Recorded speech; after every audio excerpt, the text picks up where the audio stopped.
Hi there, welcome to Down and Dirty. This is the fourth video. Again, this one is about propagating plants, specifically begonias.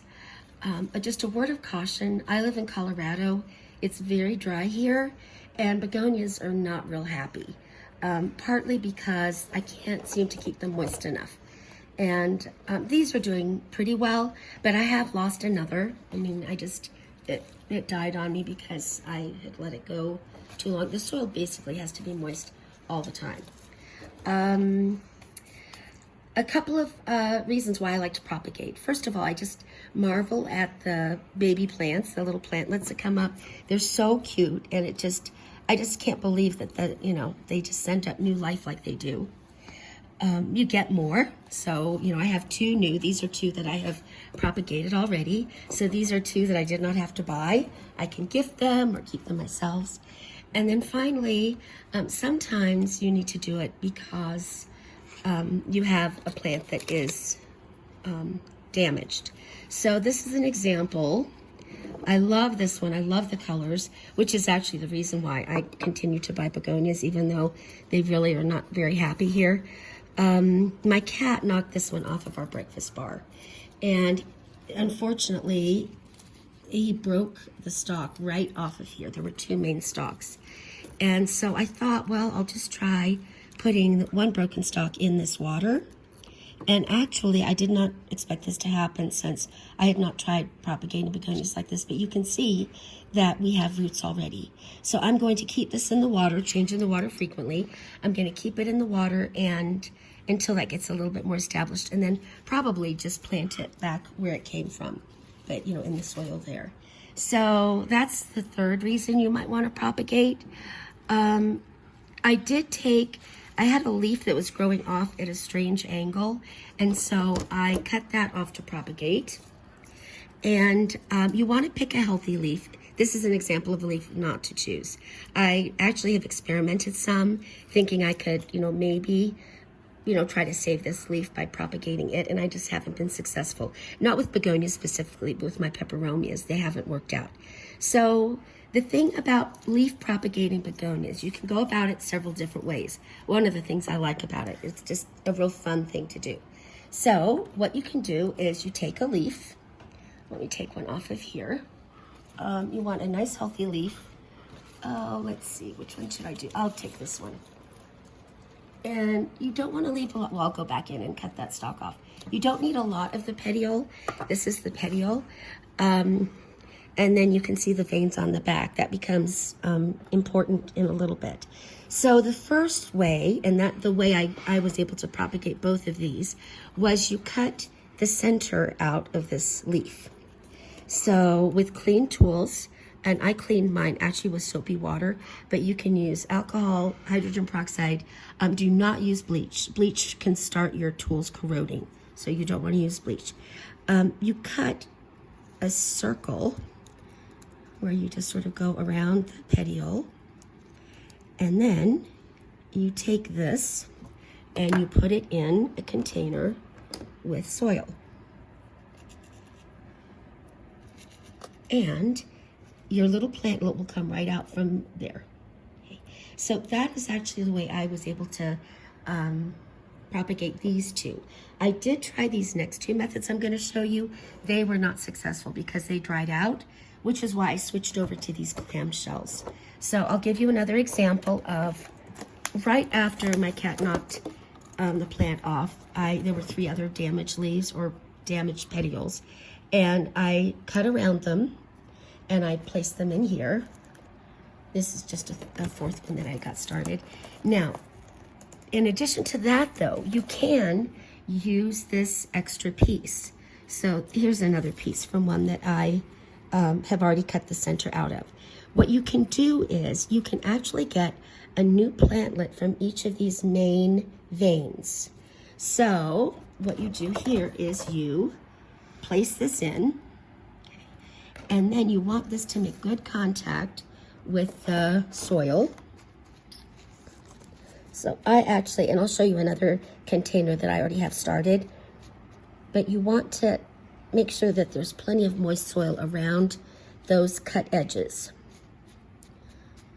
So that's another way to do it. Then this way is called confetti propagating. And what you do is you actually cut the leaf up into little pieces. So as I say, I was not successful with this method. And what I'm doing is I'm just cutting where I'm leaving a main vein on each of these pieces. So let's see, I think I'll just stop with this one. So you just have these little leaf bits, and it's so curious, but you put each of these in the soil. And again, I'm hoping that'll be more successful this time, because with this clamshell, I'm making myself like a little greenhouse so I can keep the moisture in. And I like that the top is clear. Well, of course it gets light, but I also can keep an eye on how moist they are. Speaking of light, they need to be kept in bright light, but not direct sunlight. So I have mine under some grow lamps over, and I actually have a heat mat under mine as well, which I think helps. So this is the confetti method. This is just the stem, and then this is where you can get little plantlets off of each of the veins without cutting them. And there's actually another way that you can do it. Let's see if I can choose one. Well, I already have two of those. Oh, that's okay. I'll just do this one anyway. Well, which one had the leaves? Let's see. No, this one's actually let me do this one.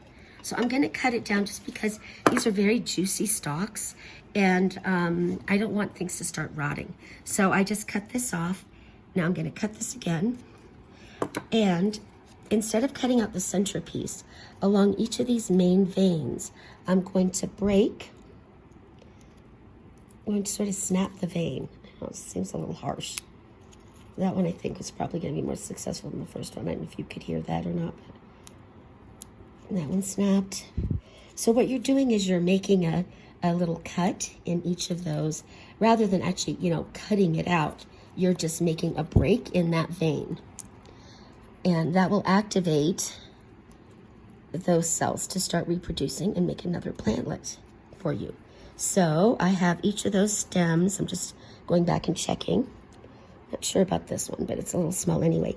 Then what I'm going to do is place this leaf in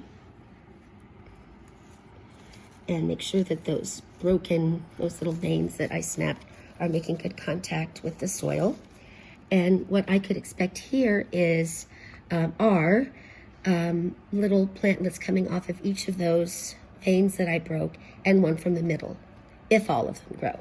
So the center method actually is statistically most successful. But I think that, this confetti cutting is really interesting.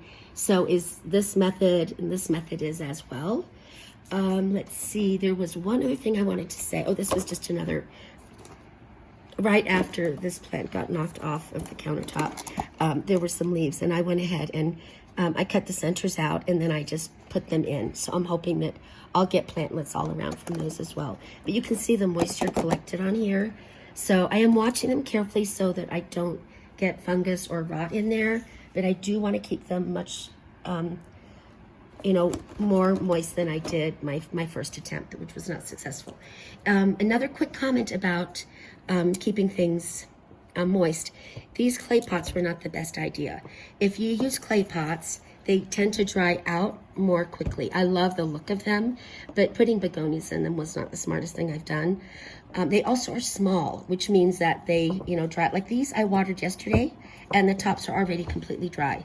They just suck up the water. Really, with the exception of begonias and my spathiphyllum, all of my other plants love to get completely dried out first before you give them a good water. But my spathiphyllum or peace lilies and my begonias really do not like to dry out one bit.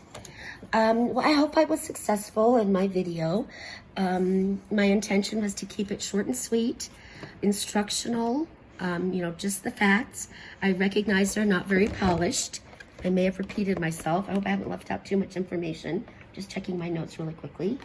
I hope that you have a lot of success in propagating your begonias from stems, or even if the whole stalk breaks off.